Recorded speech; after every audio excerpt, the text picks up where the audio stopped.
Hey everyone, welcome back. Yeah, what are we? Morning. No, just here mucking around with some sheep.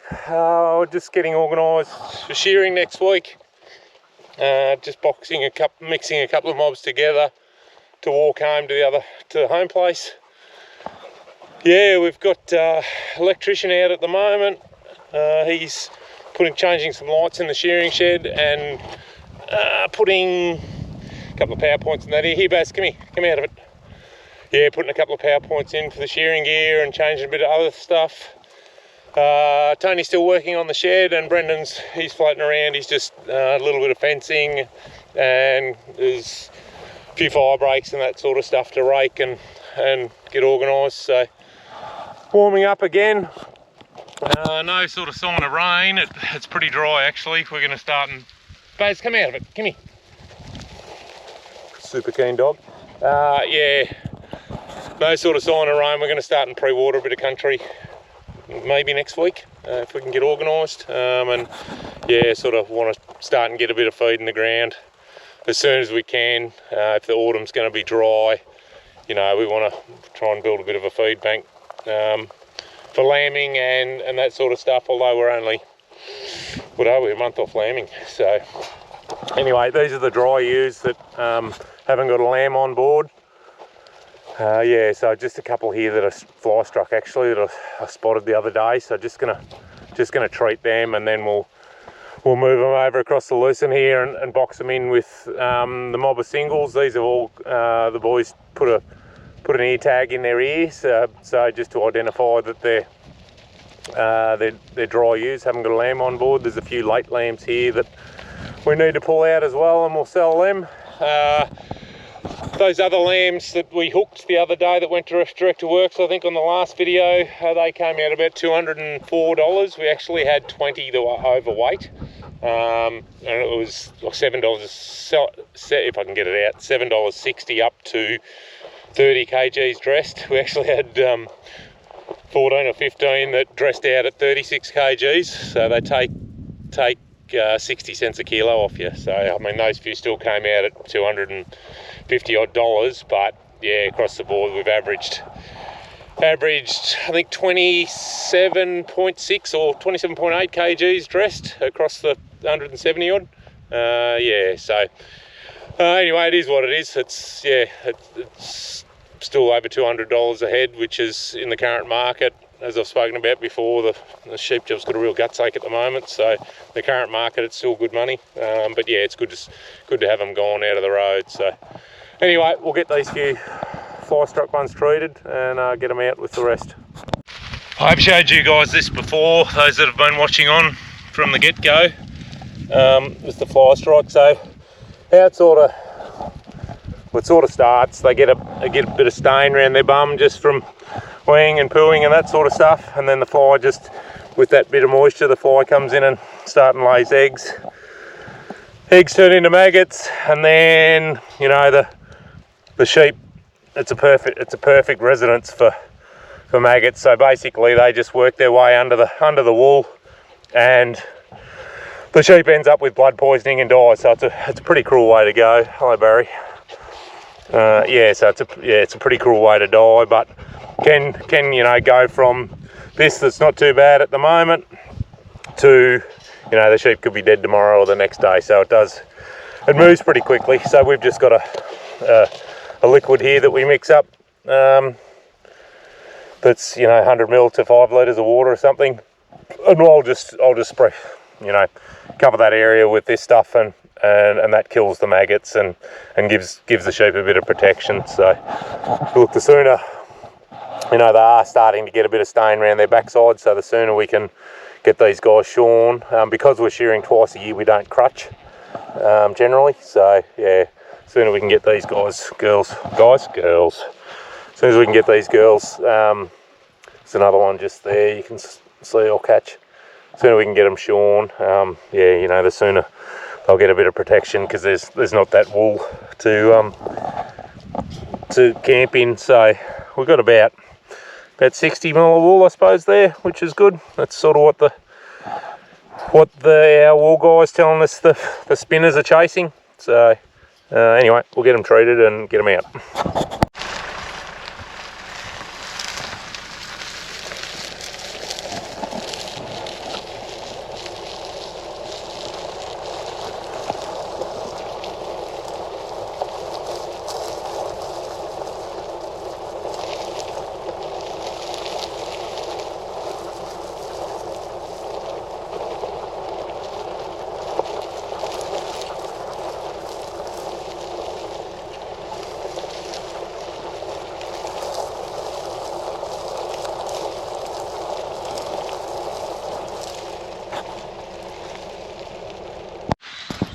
Morning there.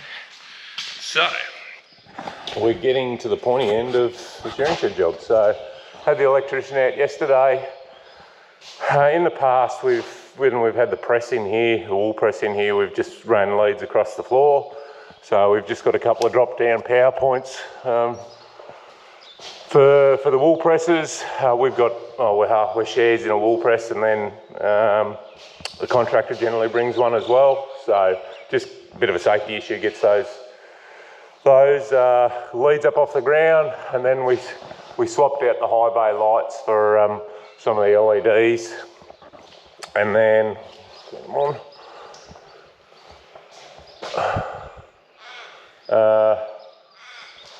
Hang on, what's happened here? Oh yeah, it's on a different switch. So yeah, a lot better light, wider light, and it's instant. And then the guys put a batten LED up over here as well, just to give a bit of light in this corner. So I had a question there about this concrete floor and what the go was, why we've done what we've done.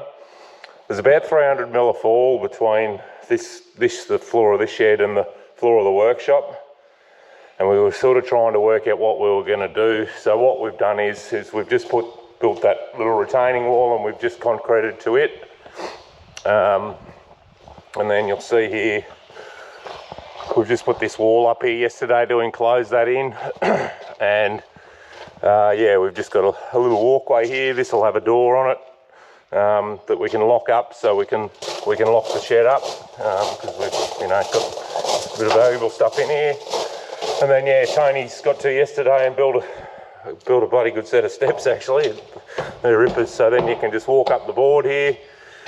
And then yeah, out the back if you need to pen up or whatever, or get out the back here. And then we've got a gate here, and Tony's going to get to and put a set of steps here. So yeah, we can get out to the back of the yards, or you can get out here to count the sheep out from underneath the shed once they've been shorn.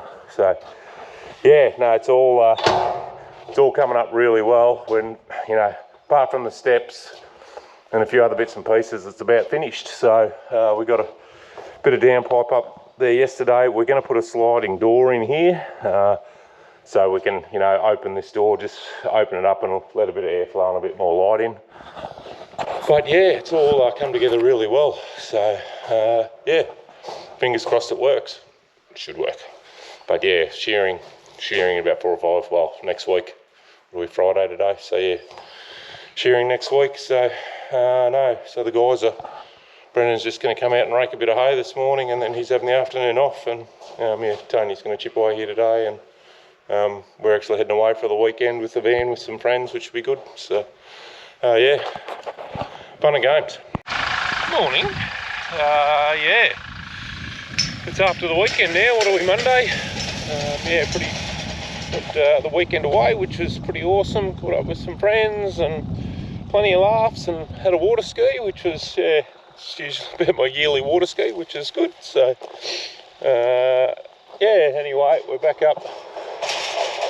Sun's just starting poking its head over. It's that time of year where, and I have whinged about this before, where daylight savings sort of gets a bit carried away, and it's 10 to 7 and the sun's still not up. So anyway, any politicians watching, it'd be really good if you could wind it back a month, because it'll be the first week of March, and yeah, it doesn't finish till the end of March, which is a bit of a pain. But anyway, people think it's a great idea.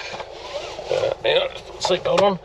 Yeah, so no, this morning just going to walk these ewes home from the other farm. So just, yeah, I would have liked to any other time of the year when the sun's up a bit earlier, you know, we got them on the road earlier, so, but we just got to be mindful that people need to be able to see you when you're walking down the road. So yeah, just run along and close gates along the roads where the neighbours are, or neighbours' gates that are open, so it's pretty straightforward. It's not too bad actually. You close all the gates and they've basically got a laneway to walk down, and believe it or not, they know where they're going, so you're pretty good. You don't have to head them off. They just a straight run and then they turn left down towards their house. So it's about from where they are, it'll be about I don't know, 7 or 8k walk. So, and they'll do it, you know, 3 hours. We won't push them. We might be a little bit longer just because they got lambs on board, so they'll be a little bit slower. So, but yeah, get up early while it's cool. We've actually had a couple of mil of rain overnight, so yeah, I was going to try and start and press a bit of that loosened hay this morning, but that's obviously put the brakes on that. But yeah, no, we'll get these gates closed, and yeah, we'll get them on the road. We've just got these signs that we put up at either end, the front and the back of where we're sort of between the points where we're walking. I mean, just, well, by law you're supposed to put them up anyway, but it just lets people know that there's stock on the road. Yeah, and then we actually do have a permit that we pay. It's only 20 bucks or something like that each year for the, it's just a sort of, it goes to what they call which is the local land service, and it's, yeah, I don't know how it works, whether it's another layer of insurance or what it is, but stock do have the right of way when those signs are up and they're on the road. So just, it warns people, and you hope that people slow down. But yeah, that's a bit of a tricky one because people seem to ignore it and want to drive faster. So anyway, it's yeah, we just put them up at either end, and it just gives people a bit of warning that they're coming. Well, we got the sheep walked home all right. They a couple of hours and headed home. I got stuck talking to a neighbour, so I didn't sort of get to talk too much about them. But yeah, they walked home pretty well, which was good. So just on the little tractor, just the little 3-point linkage blade here. We're going to start and do a bit of pre-watering, and this is, if you've been watching on for a while, this is the lucerne that we sowed early on, so we're actually going to have a crack at watering it. Now that's going to cool down this week, sort of low to mid-20s, so yeah, you can actually sort of cook the lucerne when you're flood irrigating it if you're doing it while it's too hot. So we're just going to have a crack at it this week. So yeah, we're just getting the bay set up. I'm just going to pull a bit of dirt up on a bank here. I had a bit of a play around with the laser bucket just to level off a bit of a track here, and we've just sort of probably pulled a bit too much of the bank away now. So I'm just going to get this little blade and just pull a bit of dirt back up so the water doesn't escape. And then yeah, I'll have a yarn to you about the stops and how we do it. Yeah, when we're watering the rice base. So it's got, as you can see, it's got pretty dry, and this has had a few sheep on it too, so they've had a pretty good go at it. But I just tried to dig a bit of a bank then with the front end loader, and it's crazy how dry it's dried out actually. So, but anyway, we'll get this dirt dragged up and see how we go.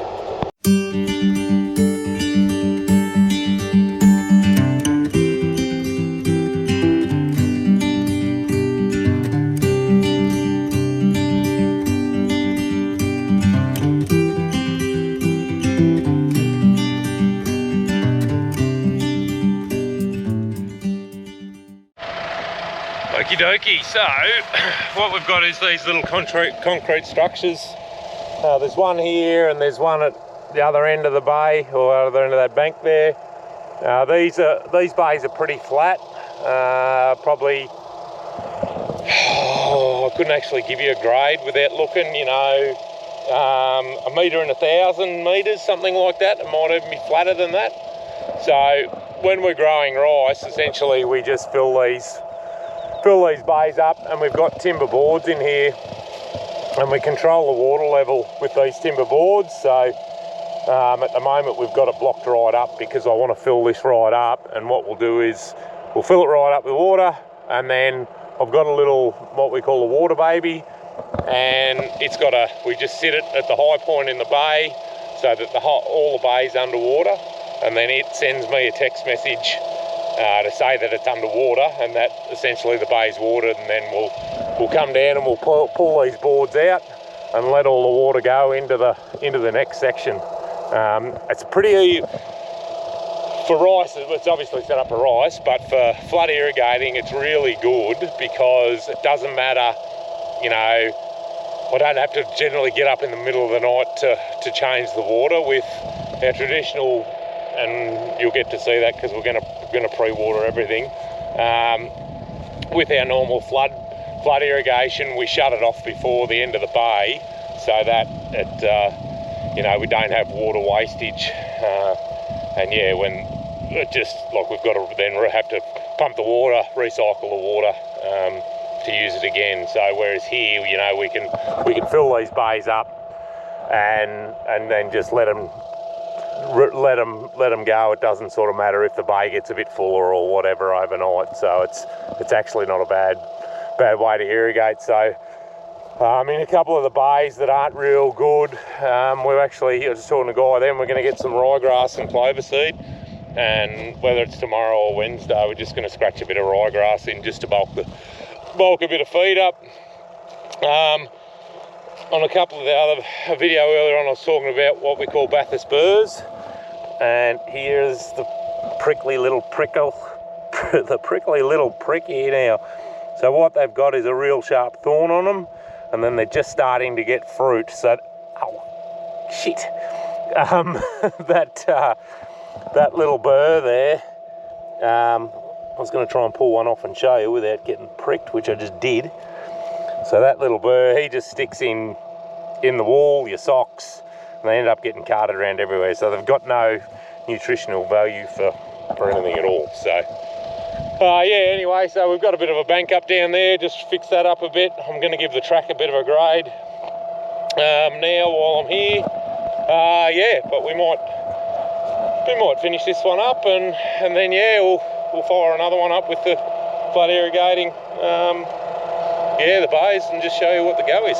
Yeah, keep watching along. Thanks for subscribing, thanks for commenting. Hopefully I can yeah, as I've said before, answer the questions as we go, and yeah, we'll catch you on the next one. Bye.